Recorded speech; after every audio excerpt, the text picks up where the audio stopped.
Now, if there was one man who wanted to impress the fans after the game against PSG, I'd say it was Richarlison, because he did have a chance in that game that could have been the difference had he scored it, and Spurs might have been Super Cup winners.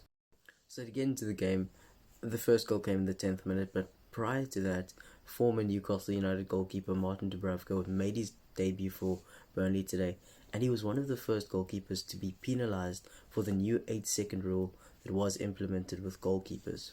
To those of you who don't know how the rule works, if a goalkeeper has the ball in his hand for longer than 8 seconds, he is penalised and a corner is given to the side against them.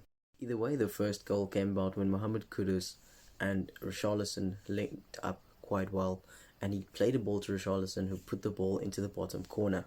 And when I saw this goal, I immediately thought the floodgates are about to be opened and Spurs are going to thrash Burnley. But that was not the case though, as Burnley came into this game and they tried their best to actually take some chances.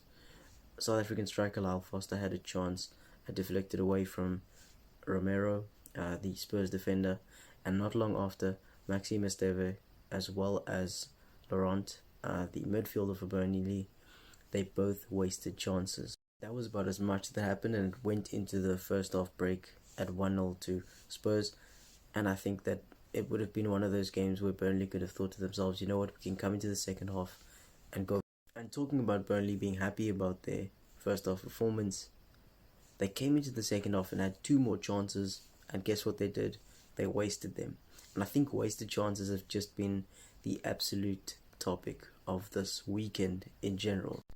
And wasting their chances is something that they would definitely regret, as just before the 60th minute, there was a play in the front. Spurs found a way through. Mohamed Kudus then got the ball, crossed it in for Richarlison to score his second, but not just a normal goal. He scored a spectacular scissor kick, and it's one that really can be watched over and over again.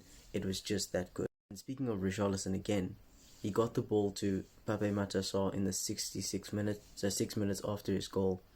Matar Sarr then played the ball forward to Brennan Johnson, who took a touch and he put a classy finish past Martin Dubravka to give Dubravka probably one of those debuts that you would not want to have.